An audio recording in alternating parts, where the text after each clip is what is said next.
Vengo de Chile, un país pequeño,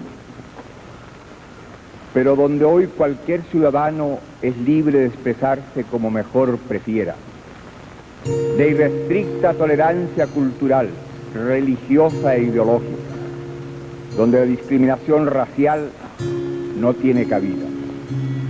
Un país con una clase obrera unida en una sola organización sindical, donde el sufragio universal y secreto es el vehículo de definición de un régimen multipartidista. Radio Común y Comité Cerezo México presentan serie radiofónica conmemorativa a 50 años del golpe de Estado en Chile. En este capítulo de nuestra serie escucharemos a Héctor Cerezo, los derechos humanos en Chile. En mi patria, historia, tierra y hombre se funden en un gran sentimiento nacional.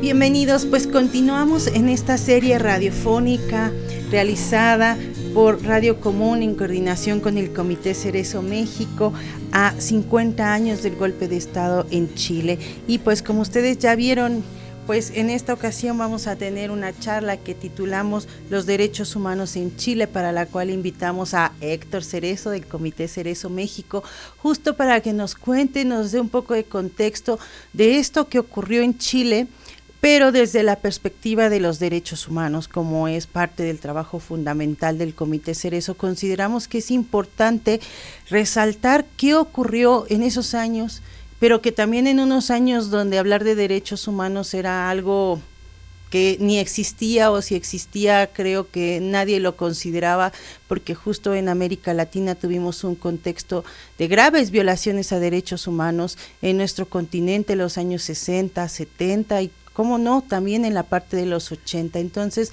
pues yo quiero justo dejarle los micrófonos, bueno, primero saludar a Héctor y dejarle los micrófonos para esta charla. Héctor, ¿cómo estás? Pues muy bien, muchas gracias, Yasmín, gracias a la producción de Radio Común y contento de estar aquí con ustedes y con su audiencia.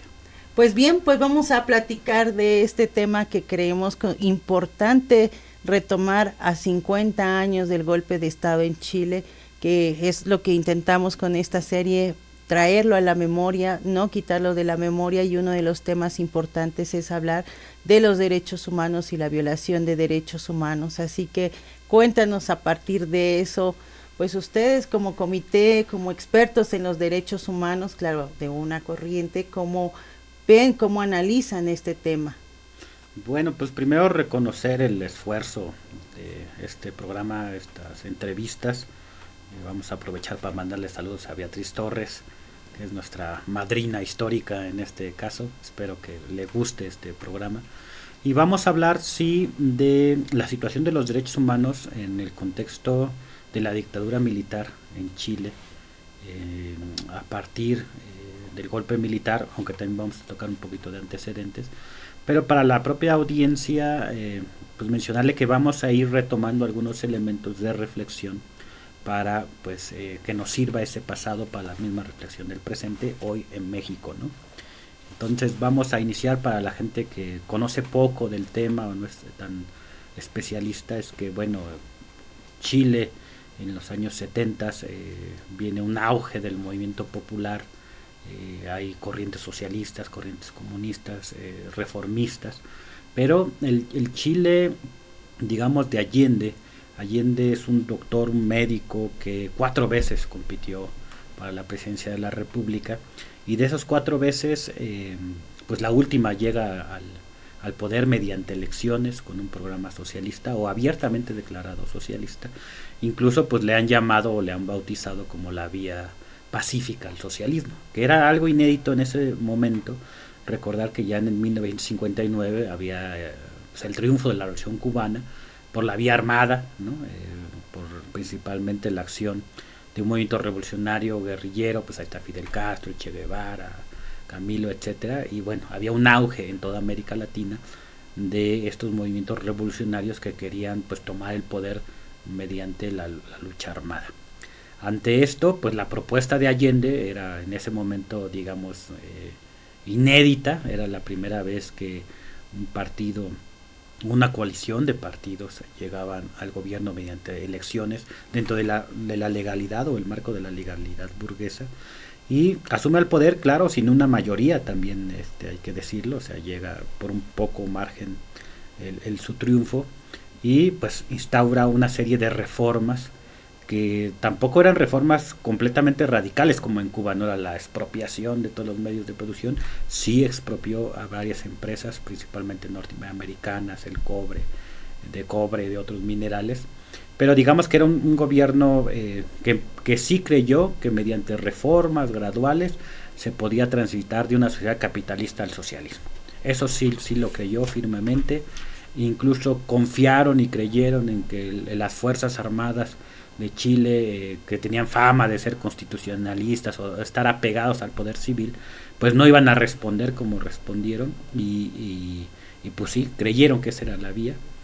Y desde que llegó al gobierno en 1970 Salvador Allende, pues empezó a sufrir pues la oposición tanto de una burguesía chilena de derecha, con una tradición pues fascista, digamos. Recordar que muchas personas o agentes de gobierno nazis en el gobierno de Hitler pues encontraron refugio, ¿no?, en Argentina, en Chile, en Uruguay, en Paraguay. Entonces era una derecha chilena conservadora, con muchas ideas fascistas, que se opusieron a cualquier intento de reforma del gobierno de Allende, y en colusión con las empresas transnacionales, principalmente norteamericanas, y pues todo el aparato de inteligencia norteamericano a través de la CIA, pues empezaron a orquestar el golpe de Estado. 3 años se tardaron, pero fueron 3 años donde hicieron huelgas patronales, donde hicieron sabotajes a la industria, donde utilizaron a algunos sindicatos para estar en contra del gobierno de Allende, por ejemplo la huelga del transporte, de los camioneros, etcétera. Entonces fue sabotaje. Al mismo tiempo, ya antes del golpe de Estado, ya había grupos ligados al ejército chileno que operaban como escuadrones de la muerte. O sea, la represión, siempre decimos, si bien se recrudeció de manera brutal después del golpe militar del 11 de septiembre del 73, no inició en el golpe militar, sino ya antes del golpe ya había escuadrones de la muerte, había grupos especializados, entrenados en Estados Unidos para detener, torturar, desaparecer a la oposición, a miembros de gobierno también de Salvador Allende. Entonces, en este contexto, tenemos que hacer como un esfuerzo de imaginación, de trasladarnos a los 70s, pues a recordar al cartel del Che Guevara, a los movimientos populares, indígenas, revolucionarios, la efervescencia popular, la esperanza o la confianza de la gente de construir o de tener el futuro en sus manos y de estarlo construyendo, y pues abruptamente coartado por un golpe militar que termina pues con el asesinato de Salvador Allende. Pero no solamente eso, sino pues estábamos leyendo algunos datos, ¿no? En los primeros 6 meses del golpe militar, por ejemplo, 60,000 detenidos, ¿no? O sea, nada más imaginar la cantidad, ¿no? Imaginen 60,000 detenidos, pues la mayoría de ellos brutalmente golpeados, porque lo que aplicaron pues una estrategia de shock, ¿no?, de terror. Entonces las golpizas eran brutales, la tortura era brutal, crearon campos de concentración, los mismos testimonios de las víctimas dicen al estilo nazi completamente, o sea, alambre de púas, barracas, con la disciplina militar, que marcharan, que cantaran el himno nacional. Pero las torturas eran pues brutales, recurrentes, ¿no? Realmente querían descabezar al Partido Popular, al partido de Allende, a la coalición, a todos los que apoyaron o fueron parte del gobierno de Allende. Pero también el mensaje era aterrorizar a la población en general para que no hubiera una oposición. O sea, y lo lograron en los primeros años. Realmente sí hubo resistencia, pero no como lo esperaba los mismos pues partidarios de Allende, las mismas organizaciones revolucionarias que ya existían en ese momento. Sí hubo resistencia, pero no era como la esperaban. Realmente fue un golpe muy duro, que posteriormente lo vamos a tratar, que tardó más de 10 años en volver a manifestarse el descontento de manera abierta, pública. Y en este golpe militar hay que también recordar que pues no solamente participó esa burguesía empresarial chilena, norteamericana, sino también pues los medios de comunicación, ¿no? Los medios de comunicación, el Clarín y otros medios, pues jugaron un papel importante, no solamente en denostar al gobierno de Salvador Allende, luego justificar el golpe de Estado, sino en ocultar las graves violaciones a derechos humanos que estaban pasando, ¿no? Y cuando decimos graves violaciones, consideradas la mayoría ya como crimen de lesa humanidad o crimen contra la humanidad, pues estamos hablando de la desaparición forzada, la ejecución extrajudicial, la detención, los allanamientos, la tortura sexual, etcétera, ¿no?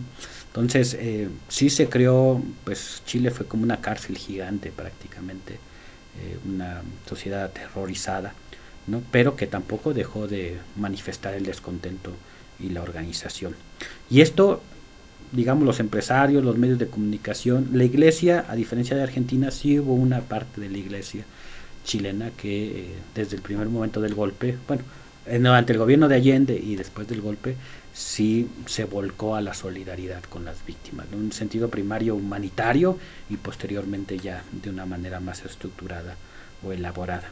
Y recordar también que el golpe de Estado, hoy lo podemos saber porque ya desclasificaron los documentos en Estados Unidos, el papel de la CIA, el papel del gobierno de Estados Unidos de financiar, de entrenar, de preparar todas las condiciones para el golpe de Estado, pero también enmarcado de una política, de una geopolítica que se va a traducir en lo que llamamos la Operación Cóndor. La Operación Cóndor fue esta articulación, coordinación a través de la CIA de los órganos represivos de Argentina, Brasil, Paraguay, de diferentes países que sufrieron dictaduras militares, que los coordinaron para perseguir, eliminar por la disidencia política armada y no armada de América Latina, ¿no? Tanto es así que pues inclusive hubo militares, pocos militares, pero sí hubo militares que se opusieron al golpe de Estado, ¿no? Y el más famoso es el que pues se va al exilio a Estados Unidos, Prats, y pues ahí sufre un atentado por parte de la DINA y lo matan en Estados Unidos, ¿no?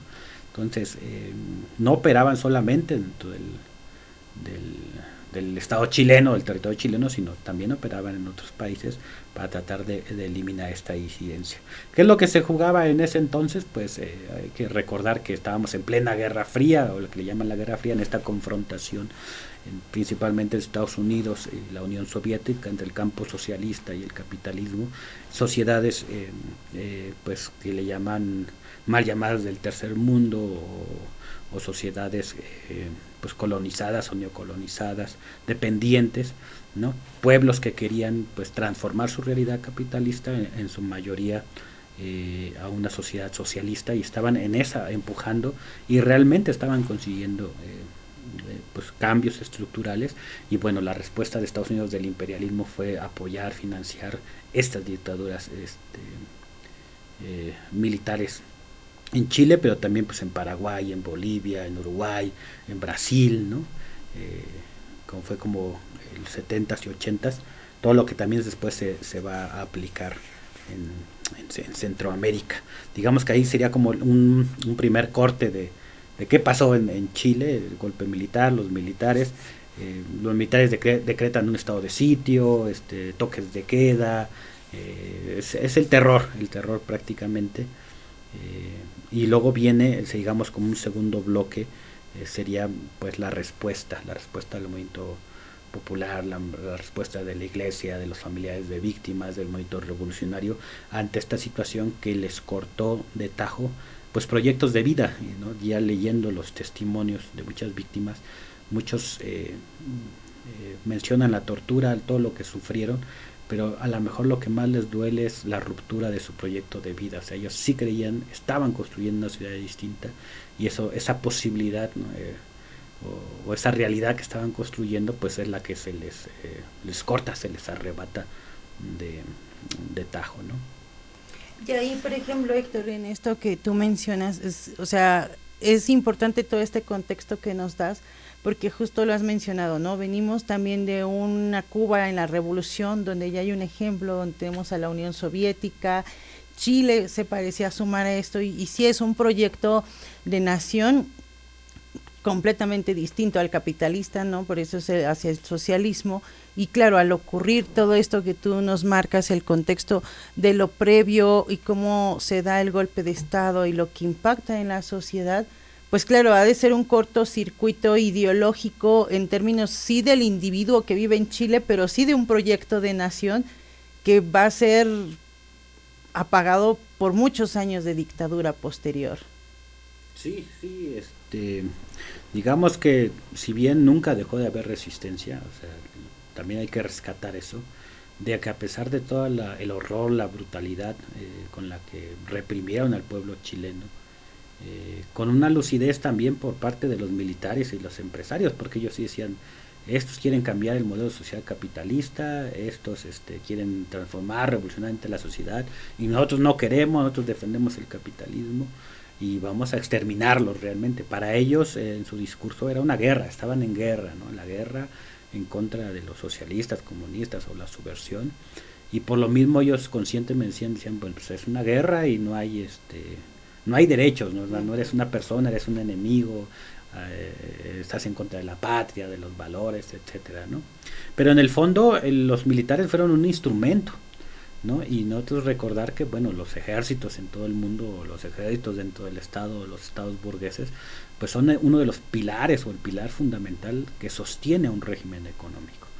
Y los militares cumplen ese papel, precisamente es como la última carta que tienen los gobiernos cuando ya no les funciona a todas otras políticas de represión o de contención del movimiento popular o de cambios, pues recurren siempre al aparato represivo, a los militares para a cumplir esa función. Y en Chile, como en otros países, pues el ejército cumplió ese papel, ¿no? de ser el carcelero de todo un pueblo o una sociedad chilena, ¿no?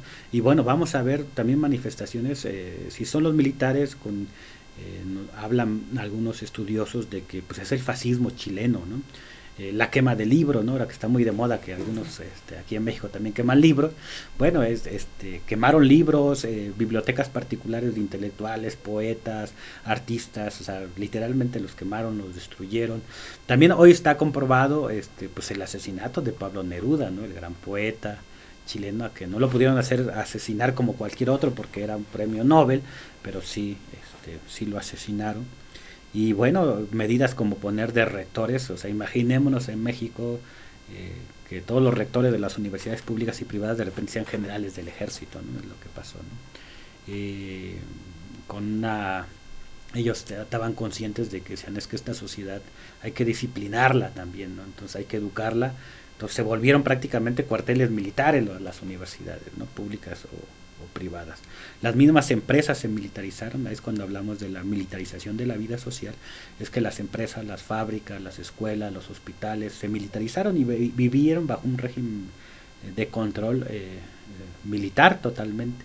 Entonces hay casos, ya hay querellas, le llaman ellos, hay denuncias o demandas que en contra, por ejemplo, de empresas, ¿no? De empresas que pasaron la lista durante el golpe y después del golpe, la lista de los obreros que protestaban, que estaban en contra, que luego no necesariamente eran cuadros comunistas, revolucionarios, clandestinos, sino era gente que estaba peleando por mejores condiciones de vida o de trabajo, y pues los empresarios pasaban esas listas a los órganos de seguridad del Estado, primero a la DINA y después al CNI, que eran los encargados de detener, torturar, desaparecer, etcétera. Entonces,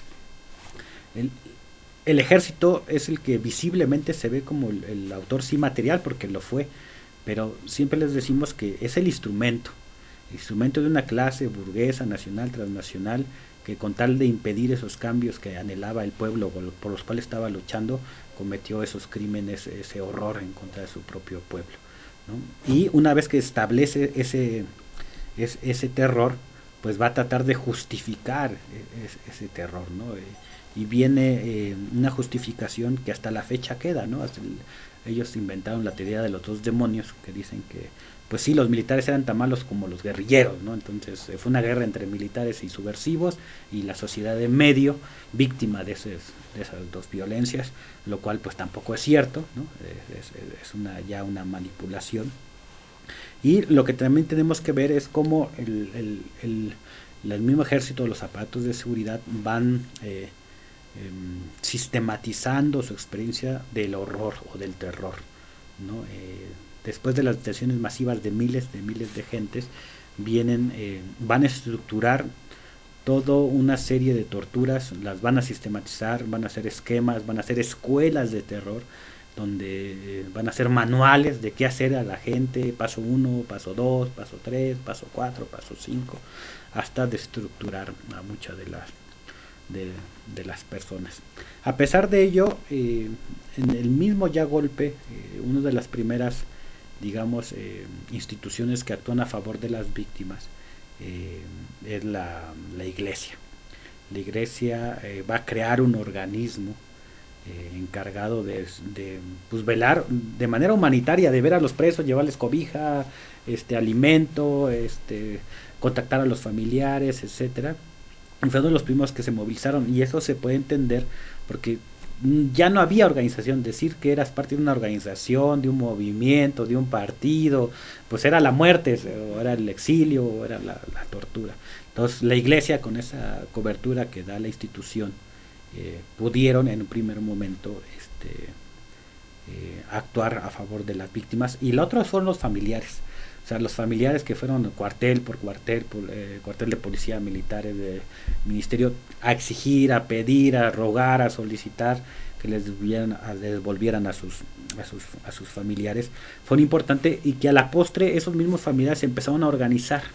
Pues empezaron a organizar hasta configurar pues organismos de derechos humanos. Aquí tengo unos: el Comité de Cooperación por la Paz en Chile, que después luego también lo que fue la Vicaría de la Solidaridad, que es como más famosa la Vicaría porque es el esfuerzo institucional y de la Iglesia Católica de poner abogados, médicos, psicólogos, documentalistas, para poder apoyar a las víctimas.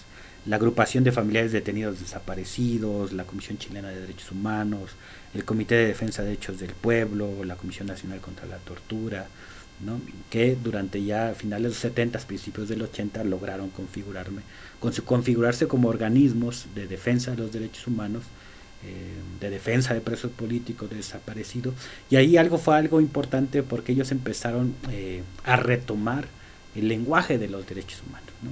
¿Y por qué? Había una cuestión pues elemental de sobrevivencia. Si tú decías revolución, si decías alguna palabra que era considerada como que estuviera en el glosario del comunismo, sí, en la lista negra, pues ibas a desaparecer o morir inmediatamente.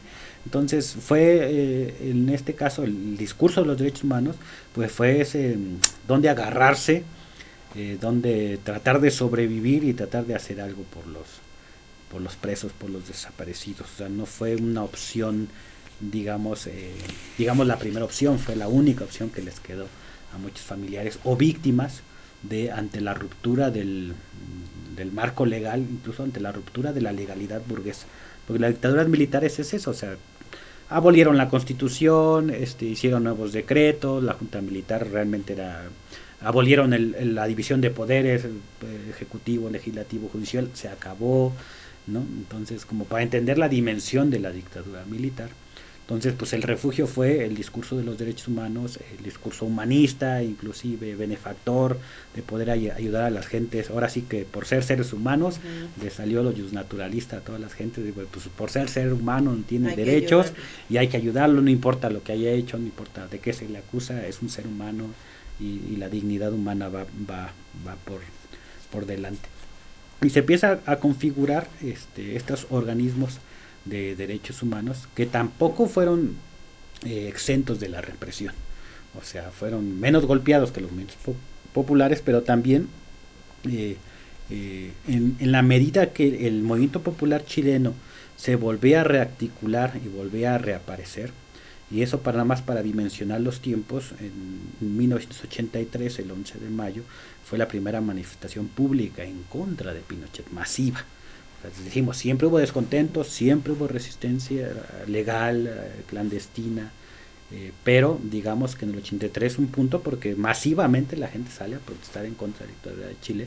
También un factor importante es que pues ya había una crisis económica desde el 81, 82 profunda en Chile, porque haciendo un paréntesis, otra de las grandes promesas o de lo que presumía los militares era de su eficiencia y de que estaban llevando a Chile una economía mundial y etcétera, y hoy sabemos que pues lo que impusieron también bajo la asesoría de Estados Unidos pues es el neoliberalismo. O sea, ahí impusieron el neoliberalismo a sangre y fuego a través de un golpe militar, la privatización de las empresas, la entrega de los recursos nacionales, naturales, la sobreexplotación de la clase trabajadora, e incluso utilizaron como los nazis el trabajo forzado con los prisioneros. O sea, a los prisioneros los pusieron a construir mismos campos de exterminio, carreteras, los utilizaron como mano esclava, así prácticamente. Y bueno, este discurso de Chile económicamente bien, creando una clase media, etcétera, etcétera, se empieza a caer a principios del 80 con una gran crisis económica donde la gente vuelve a tener hambre masivamente, y eso con el trabajo clandestino de muchas organizaciones y sindicatos pues genera un descontento, ¿no? Y esto a su vez también va a generar pues nuevas medidas de represión, pero ya es un pueblo que digamos empieza a perder el miedo, o sea, un pueblo así aterrorizado, digamos en otros términos, pues sí, traumado pues por la violencia, en shock, y de repente empieza como que a perder ese miedo, a despertar en medio de la represión. Entonces vemos ya los 80s en Chile la algidez del movimiento popular. Entonces actúa el movimiento popular, los sindicatos crean lo que le llaman ante el hambre las ollas comunes, ¿no? El darle comida al pueblo, pero ya no solamente es la iglesia, ya hay organismos civiles de abogados, de víctimas, que están creando comités, asociaciones, hay mucha gente que fue víctima torturada o fue desaparecida de manera temporal, que se reincorpora a la lucha en Chile. Hay muchos exiliados en Europa, en México, en Canadá, que también desde el exilio empiezan a organizar comités de denuncia, de solidaridad, de mostrarle al mundo lo que está pasando, pero también de contribuir a la organización popular en el Estado chileno. Entonces los 80s es un 84, 85, bien 86 con el atentado fallido al dictador Augusto Pinochet.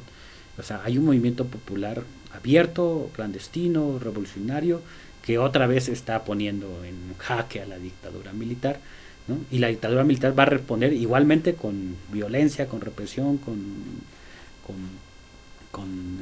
ejecuciones, desapariciones, e incluso alcanza, está el caso famoso de los que ejecutaron de la Vicaría de la Solidaridad, ¿no? Que hasta hay un documental por ahí, ¿no? Que sí alcanzó incluso la ejecución a los comités de madres, de desaparecidos, etcétera. No en la misma dimensión que en el 73 hacia ese sector, pero sí hubo esa represión. Entonces empiezan a construir las mismas víctimas, el mismo pueblo, lo que hoy conocemos como estos derechos a la verdad, derechos a la justicia, derecho a la memoria, que en ese momento no se llamaban así como tal. Era, quiero saber qué pasó con mi desaparecido, dónde está, quiero justicia, quiero castigo a los culpables, quiero recordar a mi familiar quiénes eran, qué hacían, por qué luchaban. O sea, eso posteriormente ya se conceptualiza en este tipo de derechos, pero realmente los chilenos, los argentinos, los uruguayos, Sudamérica, y luego se traslada a Centroamérica, paralelamente a México, pero con una dimensión diferente, digamos, a nivel de la proporción, empiezan a construir lo que llamamos derechos de las víctimas, derechos. Ahí, Héctor, me gustaría interrumpirte justo para que esto que tú nos has explicado, ¿no? Venimos de esta situación, el camino de los derechos, en un contexto mundial, ¿no? Donde el mundo ya hablaba de derechos humanos, no como ahora lo conocemos, pero ya era parte del lenguaje, y usted lo explica muy bien en un capítulo de su libro, donde dices, o sea, después de la Segunda Guerra Mundial pareciera que la parte horrible de la humanidad ahí se había puesto a su máxima dimensión, y entonces hay quienes dicen vamos a hablar de derechos humanos, los humanos, no por ser humanos, pero creo que este caso que ahorita estamos viendo con Chile y esta parte que tú nos explicas, permite claramente evidenciar algo que ustedes sostienen, ¿no? Los derechos se tienen que luchar por ellos, defenderse y ejercerse, porque en el caso chileno, en el mundo había un contexto, pero parecía que en ese contexto decía, está pasando algo, pero no venían otros países, otras naciones en términos, pues digamos, grandes para que entonces pudiéramos decir, no sé, hubo la intervención de otro país que dijo, oigan, ¿qué está pasando en ese territorio? Sino la misma población tuvo que justamente decir, queremos saber de nuestros familiares, queremos saber qué pasó con los desaparecidos, o sea, de hablar de los derechos humanos, ya como un pueblo que es consciente que es algo a lo que tiene derecho, ¿no? Porque ni el Estado ni otros estados de otras naciones, creo en ese sentido, fueron capaces de decir, esto ocurrió en Chile y qué está pasando. Sí, digamos que sí son esas dos dimensiones. Una, la que hizo el mismo pueblo dentro de Chile, que fue vital e importante, pero también todo lo que la solidaridad internacional, o sea, recordar, está la pugna, socialismo, capitalismo, movimiento revolucionario, el fascismo prácticamente, y tenemos un escenario que viene el golpe de Estado de Chile, y empieza la denuncia internacional, y sí se los voy a presumir este libro porque es como una joyita, me leí así el 75, aquí en México, esta tercera sesión de la Comisión Internacional de Investigación de los Crímenes de la Junta Militar de Chile, 18-21 de febrero de 1975, aquí en la Ciudad de México. Es un libro que reúne testimonios de la denuncia de lo que ya estaba pasando en Chile. O sea, muy pronto se conoció el mundo, o quien quisiera saberlo, supo de la dimensión del horror. Tanto que a 2 años del golpe ya estaba el libro, ya estaba la publicación. Ya estaban los testimonios. Claro, no todo, no la dimensión, pero bueno, ya era lo fundamental que había pasado. Y sí, por ejemplo, el gobierno de Allende entró Allende y firmó los tratados internacionales de derechos humanos, los ratificó, ¿no? Fue así como, pues es un gobierno progresista, ratifica. Y eso también permitió que sí, o sea, entender que la ONU sí actuó, pero pues la ONU nada más recomienda. Entonces, como decirle a Pinochet, la ONU, oye Pinochet, nos están llegando estas denuncias, deja de ejecutar, matar, desaparecer, etcétera, y Pinochet puede decir, sí, claro. Gracias por la recomendación. Sí, ¿no? Otro organismo también internacional que jugó un papel importante es la Cruz Roja Internacional. ¿Por qué? Porque la Cruz Roja Internacional interviene en situaciones de guerra.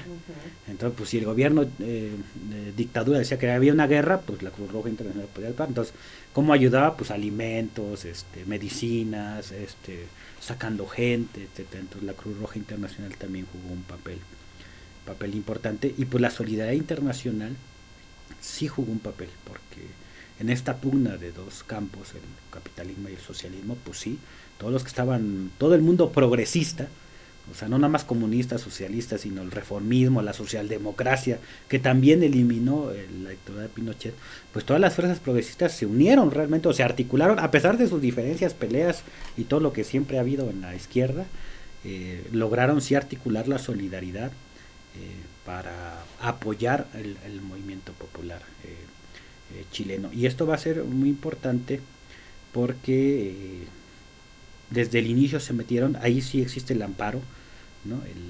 Como en México, el amparo o el habeas corpus que le dicen en Argentina, te detienen y llega el abogado y mete un documento que se llama amparo, que dice, pues ustedes lo detuvieron, ¿dónde está? Quiero saber dónde está. Jurídicamente esa herramienta no funcionó, o sea, creo que nada más hay un solo caso en Chile que mencionan que funcionó un amparo, que metieron el amparo y era una mujer que dice, por orden judicial del juez, preséntenla, y la presentaron.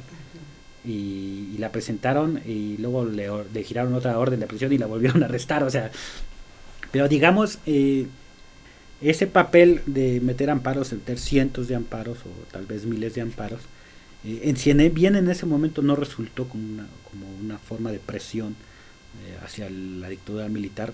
Al paso del tiempo, pues se convirtió en documentación, se convirtieron en papeles que demostraron que sucedió una grave violación a derechos humanos. Y el gran papel que hicieron las víctimas es, hoy han logrado saber dónde estaban todos los centros clandestinos de detención, los públicos, los clandestinos, cómo funcionaban, quiénes estaban a cargo, qué militares, con nombres y apellidos, desde el general, coronel hasta al sargento, o sea, toda esa cadena del horror, en la cadena de mando, hoy está descubierta, digamos. O sea, hay denuncias o hay querellas que le dicen en contra de militares.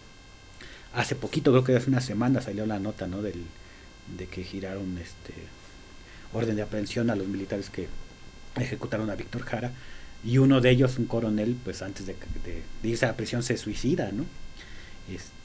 Entonces sí hay muchos, digamos... Y que perdón, ahí es el ejemplo de que tú decías, ¿no? Esta convicción de yo como militar, a pesar de que pasaron 50 años, creo que lo que hice fue lo correcto, ¿no? O sea, creo que esa es la evidencia, sí, de, bueno, ya estoy grande, no quiero ir a prisión, pero también es una convicción de no quiero ir a la prisión justo por... Sufrir esa humillación. Ajá, ¿no? Y porque creo en lo que hice, ¿no? Porque estoy convencido, o sea, ahí es, creo, claro, la parte ideológica a veces del ejército. Esos dos niveles, ¿no? Desde los que se excusan de diciendo, pues yo cumplí órdenes, o sea, yo no quería, no me gustaba, pero cumplí órdenes, ¿no? Que posteriormente ya lo han conceptualizado como la obediencia de vida.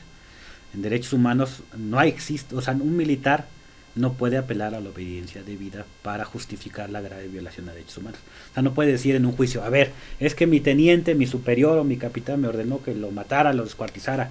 Y pues como era mi trabajo, superior, mi trabajo, pues yo lo hice. No quería, no me gustaba, no estaba de acuerdo, pero si no lo hacía, me castigaban, me mataban. Ese argumento que salió ya posteriormente, pues muchos militares decían, pues yo cumplí órdenes, yo no sabía, etcétera. Pues ya está, o sea, a nivel de derechos humanos y legal, jurídico, ya no es un argumento válido. Okay. O sea, ¿por qué? Porque no se justifica, por más que te hayan ordenado, la violación grave a los derechos humanos. Entonces, por el otro lado, existe el otro militar, el que tú dices, el que sí tiene una mentalidad conservadora, fascista, que tenía claridad de lo que estaba haciendo y por qué lo estaba haciendo, que es diferente, ¿no? Al que incluso sí pudo haber cumplido orden, ¿no? A lo mejor por miedo, por lo que sea. El que sí conscientemente diseñó, planificó el exterminio, las torturas, las vejaciones.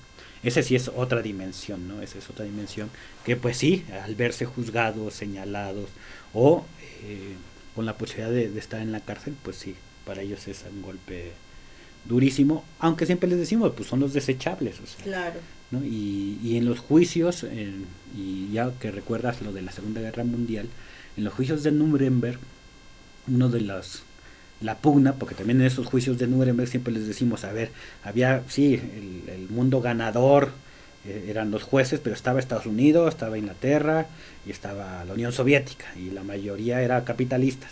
Cuando juzgaron a los nazis, lo que ellos decían, y sobre todo los soviéticos, que son los que inauguran este derecho, es decir, a ver, o sea, sí son los responsables los militares, los nazis, en este caso los chilenos, directamente, pero ¿quiénes los financiaron? ¿Quiénes permitieron que llegaran al poder? ¿Quiénes facilitaron las violaciones de derechos humanos? ¿Quiénes encubrieron las violaciones de derechos humanos? ¿Y quiénes se beneficiaron del golpe de Estado chileno, por ejemplo? Claro. Entonces, la justicia no nada más es un aspecto, hablando ya de derechos, es decir, bueno, ¿quién cometió el acto? Y hay que sancionarlo por lo que cometió de acuerdo a la gravedad. Sí, ese es un elemento importante en la justicia, pero no lo es todo. Porque la justicia, ante todo, para nosotros debe que ser una justicia social. Y la justicia social tiene que ver, es condenar a una clase social que planeó, que hizo, que ejecutó un golpe y que utilizó a las Fuerzas Armadas y Policías para utilizarlo.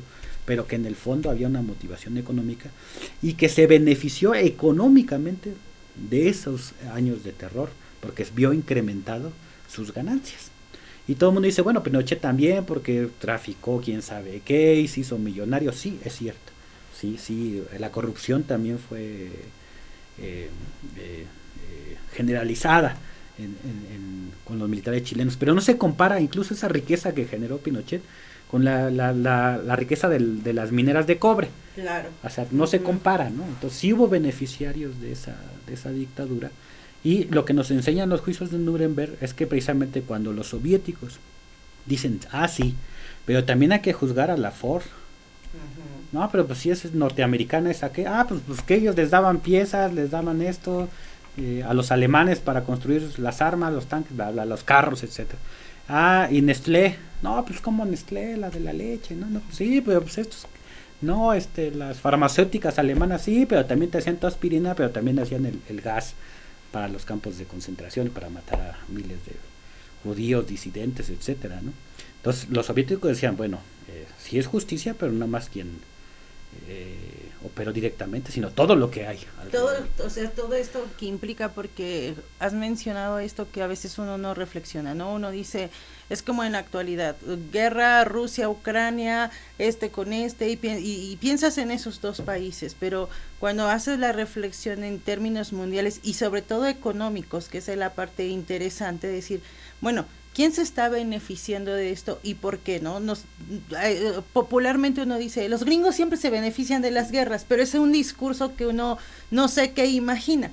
Pero en este sentido es claro cuando tú lo describes, ¿no? Estas empresas y este sector empresarial beneficiándose porque, claro, todo, o sea, lleva la reflexión, todo lo que implica una guerra más allá de armas, ropa, bebidas, comida, medicamentos y claro, y todo lo que puede también la parte como dices, ¿no? Las farmacias haciendo los gases, o sea, es todo una mercadotecnia impresionante la que se requiere y que aquí lo que tú estás reflexionando es cómo estas también indirectamente, podríamos decir, son parte de ese proceso y hasta lo enriquece. Directamente y lo enriquece, o sea, hacen que siga, que se mantenga, ¿no? Es una inversión, si lo vemos como desde el punto de vista del capitalista, tú vas a invertir, ¿no? Entonces inviertes 100 pesos con la esperanza de ganar 1,000 pesos. Claro. O sea, y ellos invirtieron en la Junta Militar, en el golpe de Estado, porque recibieron esos 1,000 pesos, bueno, no 1,000, sino millones y millones de pesos. Ellos lo ven de esa manera. ¿Cuáles las ganancias inmediatas? Pues no tener sindicatos, o tener sindicatos a modo, o tener trabajadores que no peleaban, que no luchaban. Les bajaron los salarios de la dictadura militar, todo lo que habían ganado de conquistas sociales se las quitaron automáticamente. ¿Eso a quién beneficia? Pues a los capitalistas. Entonces para ellos pues fue un gran negocio la dictadura. E incluso lo vamos a ver con ya las llamadas transiciones a la democracia, ya en los 90, cómo estos empresarios pues desechan a los militares. O sea, ya no les son útiles, ya cumplieron su papel, ya destruyeron al movimiento popular, pues ya otra vez son capitalistas, sus empresas están pujantes, hay neoliberalismo, el mismo movimiento popular crece, se vuelven un obstáculo los militares y la misma burguesía pues los desecha y los sacrifica. Y el gran dolor de los militares es eso, y hay declaraciones de militares de Chile, Argentina que dicen, bueno, ahora que me juzgan a mí por lo que hice cuando yo salvé a la patria, bla, bla, bla, pero recuerden que ustedes, empresarios y fulano son los que nos decían que debíamos que matar a más. Y ustedes nos entregaban las listas y ustedes nos exigían continuamente que debíamos que desaparecer a más personas. O sea, nosotros hicimos su trabajo sucio. Sí, claro. O sea, y ahora nosotros nos juzgan por eso y ustedes... ¿A ustedes quién nos juzga? No, hasta sí. Ellos juzgan a los militares, ¿no? O sea, exacto. Y en los procesos de transición fue ya para ir acercándonos a los 90, pues fue también, pues es que los gringos son malos, siempre les he dicho, ¿no? Los gringos son malos y van adelante, porque también hay un modelo de transición en Sudamérica, o sea, hay un modelo ideado desde Estados Unidos junto con la oligarquía nacional, junto con otros sectores. Esa parte quiero que nos las expliques y te voy a dejar los micrófonos sin interrupción, porque es importante, ¿no? Porque justo pasamos el golpe de Estado, nos has contado de esta primera gran manifestación en el 83, ¿no? Pero también como estos momentos de gran represión, de seguir desapareciendo, de seguir deteniendo, de una sociedad que viene... pues sí, de todo este historial, pero que aún así están estos movimientos sociales que siguen y dicen, sí podemos, sí se puede, vamos a reconstruirnos, vamos a reajustarnos y veamos qué se puede. Y cuando ahora hablamos o cuando leemos, sobre todo en la historia oficial, la transición, en los 90 parece que un día se acabó la dictadura y que el país solito decidió quién iba a gobernar y quiénes iban a ser sus dirigentes, o sea, como si fuera un proceso natural y que solamente fuera Chile, ¿no? Y ahorita lo has dicho muy bien, porque creo que es el ejemplo, no solo va a ser Chile, va a ser Argentina, van a ser los otros países, y esa parte me gustaría que nos las explicaras justo cuando dices los gringos son malos, muy malos. Sí, pues es que sí, nos han vendido esa historia, ¿no? De que la gente, la sociedad civil ya se inconformó, está súper harta de las dictaduras militares y exige volver a la democracia, ¿no? Y hay gente que inclusive de la misma dictadura que dice, sí, ya basta, ya debemos volver otra vez a la democracia, ¿no? Y en parte es cierto y en parte no. ¿Por qué? Hay las transiciones a la democracia, o más llamadas a la democracia burguesa, digamos, se dan principalmente no por una concesión del imperialismo o de los gobiernos de la dictadura. Se dan porque existe un movimiento popular que está pugnando, que se rearticuló otra vez, que está actuando, movilizándose en Chile de manera abierta, pública y también clandestina, armada, y que está enfrentando a la dictadura de todas las formas posibles. Sostener la dictadura había significado pues la posibilidad de que ese movimiento derrotara a la dictadura con una vertiente revolucionaria, ¿no? Entonces el imperialismo va a preferir encauzar ese descontento a regresar a una democracia burguesa como se conoce, a que llegue un límite esa lucha contra la dictadura y haya un cambio revolucionario contrario a eso, o sea, que pierda todo, ¿no? Que vuelva a perder todo. Entonces, al menos del 73 al 90, pues les permitió mantener un sistema económico capitalista, implantar, profundizar el neoliberalismo, ¿no? Y una vez que lograron hacer eso, ¿no? Viene el descontento popular, entonces sí se plantean esa disyuntiva. O seguimos con este modelo de dictadura y posiblemente sí nos hacen una revolución, y ya no como la de Allende, sino ya una verdadera revolución en el sentido de socialista, como Cuba, por ejemplo. O mejor, damos concesiones, ¿no? Entonces, eso fue una transición pues, planeada, pactada con los militares. Y los gringos siempre han jugado esa carta, o sea, los gringos dicen, pues como los militares son sus empleados, dicen, pues ya te ocupé, ya cumpliste tu papel, ya retírate. Y te vas a retirar rico, con millones, o sea, no retírate un ricón, pero si no lo haces, recuérdate que tú violaste derechos humanos y cometiste más. Sí, el otro sí, pero tú me ayudaste, tú me financiaste, sí, pero eso el mundo no lo sabe, no lo va a saber, tú violaste, y aquí están los testimonios. Entonces, ¿qué quieres? Entonces, bueno, siempre va a utilizar esa forma de chantaje a los mismos militares de los Estados Unidos y hacen una transición a la democracia, digamos, pactada, ¿no? Y tiene que ver con la Comisión Nacional de Verdad y Reconciliación en 1990 con Patricio Aylwin, que digamos que es un paso positivo en el sentido de que se reconoce que hubo graves violaciones de derechos humanos en Chile y que hay una comisión que hay que investigar, aunque si ya lo vemos a distancia, pues el mismo Aylwin fue parte de la dictadura militar, fue de los que apoyaron. La misma Comisión Nacional no documenta más de 3,000 casos, aunque son muchísimos. O sea, sí hay aspectos positivos, pero también lo hacen como una válvula de escape, como la olla de presión, ¿no? Entonces, no, para que no explote hay que sacarle, que pues, salga el gas, que salga de manera controlada para que no explote, ¿no? Pero de todos modos sigue esa cosa calentándose, ¿no? Entonces, incluso hacen un informe, ¿no? Y hacen como el capitalismo dice, bueno, ya la dictadura militar como recurso de la burguesía para mantener un sistema económico, pues ya se ha agotado, ya no es necesario, volvamos a la democracia burguesa con partidos políticos y todo eso, con el límite de que si todos vamos a jugar en las nuevas reglas de la democracia, porque todos somos capitalistas. Así, o sea, ya no hay una oposición realmente distinta o contraria a un modelo capitalista neoliberal o menos neoliberal, ¿no? Entonces, esas transiciones sí permitieron que, por ejemplo, las víctimas dieran a conocer de manera mucho más masiva, mucho más pública en el propio Chile y en el resto del mundo, pues lo que había pasado en todos esos años, ¿no? Entonces, y Héctor, perdón, ¿y esa transición a la democracia también conllevó a violaciones de derechos humanos? Bueno, sí, sí disminuyeron, pero si vemos Chile hasta la fecha, pues todavía le sacan los ojos a los estudiantes, ¿no? A los manifestantes, están los carabineros todavía como fuerza. Hay un gobierno que se dice de izquierda, progresista, pero que no ha roto con...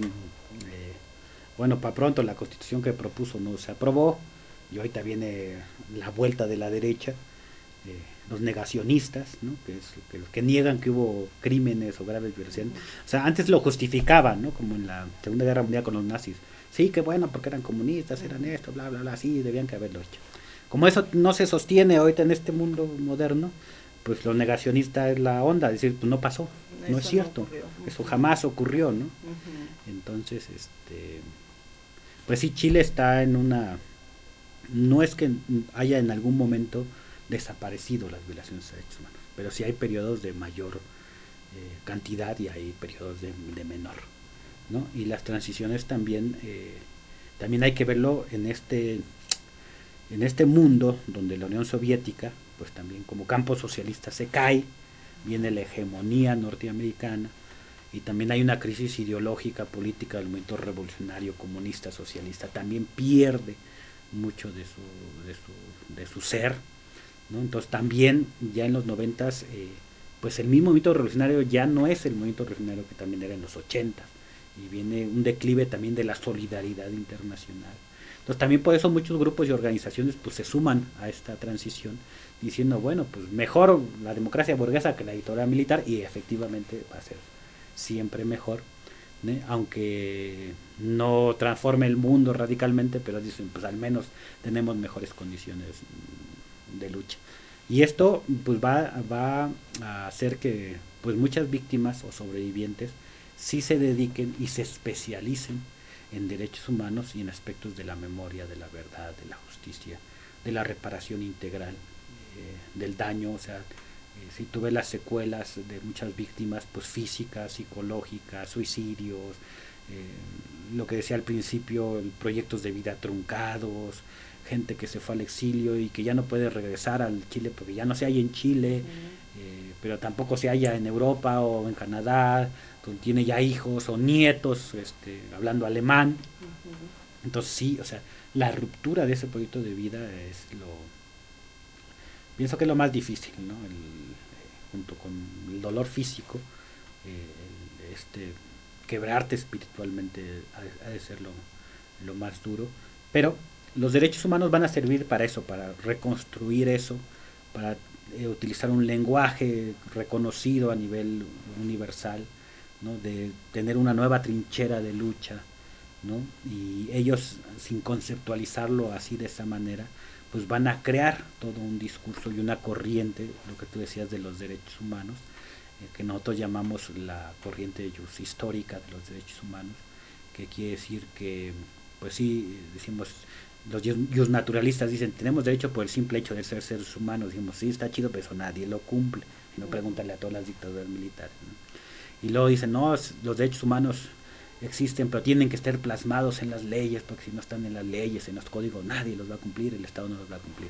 Y nosotros decimos, pues hay estados donde han firmado y ratificado todas las leyes, tratados internacionales. Nuestro propio Estado mexicano es ejemplo y de les ello. Vale gorro, ¿no? O sea, les vale gorro y violan derechos humanos. Entonces decimos, bueno, los derechos humanos es la lucha y la construcción de ese pueblo oprimido y explotado, de esas víctimas que han dicho que tienen derechos específicos por ser víctimas, y que han utilizado esta herramienta de derechos humanos para, uno, denunciar las violaciones de derechos humanos, pero también para organizarse y para apoyar a la reconstrucción del movimiento popular.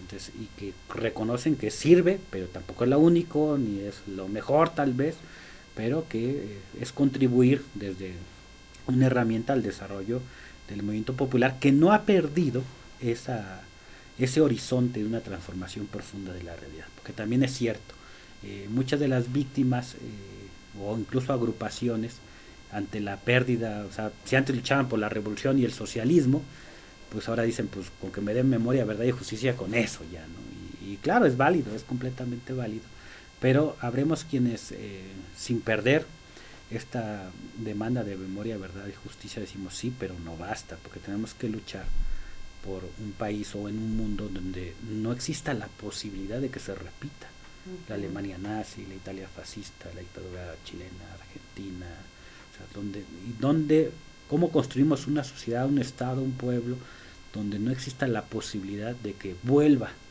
a resurgir, porque también en la historia reciente de la humanidad vamos a ver que efectivamente cuando el pueblo construye la posibilidad de un cambio profundo, es cuando el imperialismo y las clases poseedoras recurren a la violencia extrema para poder mantenerse en el poder. Mientras el movimiento esté jodido, o sea, pues no hay necesidad, y los controles, digamos, mediáticos, televisivos, de educación, de los sindicatos, el corporativismo, mientras eso funciona, pues el pueblo dormido, no hay ningún problema. Pero en el momento en que el pueblo empieza a cuestionar y empieza a construir una alternativa real, siempre va a recurrir los estados, los gobiernos al uso de la violencia indiscriminada para tratar de frenar o parar esos procesos.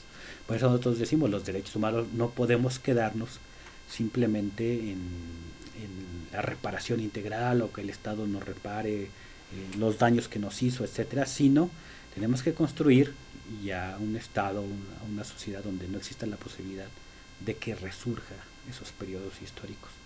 Y eso es lo que en el fondo es la discusión de fondo de los derechos humanos, de cómo concebimos los derechos humanos y qué es lo que aprendimos de la experiencia chilena, argentina, uruguaya, etcétera, de cómo ellos lucharon, cómo empezaron a conceptualizar su misma lucha y cómo contribuyeron desde eso a lo que hoy conocemos como una corriente de derechos humanos que no ha renunciado a un cambio profundo en la sociedad. Héctor, pues con esto me gustaría cerrar, porque creo que has hecho un buen cierre mencionando justo porque es importante, como en este caso, conmemorar y traer a la memoria, pero no solo a la memoria de qué ocurrió y ya lo sé, sino a la memoria con una memoria consciente de saber que hay cosas ahorita que tenemos en los países o Chile en su contexto, pero que es resultado de un proceso, pero que eso no significa que ya es o sea, cuando uno ya habla de democracia pareciera que ya llega hasta la democracia es lo mejor que te pudo haber pasado, ¿no? Tú lo decías bien, es una democracia burguesa y los movimientos y la sociedad tienen que seguir luchando para una vida mucho más justa. Pues unas últimas palabras para cerrar este programa. Pues sí, yo pienso que lo importante es recuperar la capacidad de soñar y la capacidad de construir un mundo totalmente diferente, que es lo que quisieron coartar y lo coartaron en cierta medida la dictadura militar o las dictaduras militares en Chile, esa capacidad que tiene la gente, el pueblo, es decir, podemos vivir en una sociedad sin explotación, podemos vivir en una sociedad donde la mayoría realmente tenga acceso a una vida digna. Esa posibilidad de pensarlo, de soñarlo y de construirlo es lo que hacer cenar, ¿no? Y es lo que tenemos que recuperar y trabajar en que no solamente es posible, sino debemos que construir y debemos que seguir anhelando, tener esperanza, tener ese sueño, sus objetivos, porque si no los tenemos es como decir realmente les funcionó esa estrategia, esa política de terror, y estamos sin una sociedad amputada, sin la capacidad de pensar algo distinto a lo que ya nos están dando. Entonces eso es lo que debemos que trabajar con el pueblo para que recupere esa esperanza. Bien, pues con esto nos vamos de este programa, de este episodio de nuestra serie. Esperemos que continúen escuchando, que reescuchen esta serie. Los invitamos también para que escuchen todos los programas, las visiones. Aquí hablamos sobre justo los derechos humanos, pero tenemos los otros programas del exilio, la música, todo lo que implicó justo hace 50 años el golpe de Estado en Chile. Que tengan muy buena tarde. Comité Cerezo México y Radio Común presentaron la serie radiofónica conmemorativa a 50 años del golpe de Estado en Chile. Les esperamos en nuestra próxima entrega. Radiocomún.mx, extendiendo la resistencia.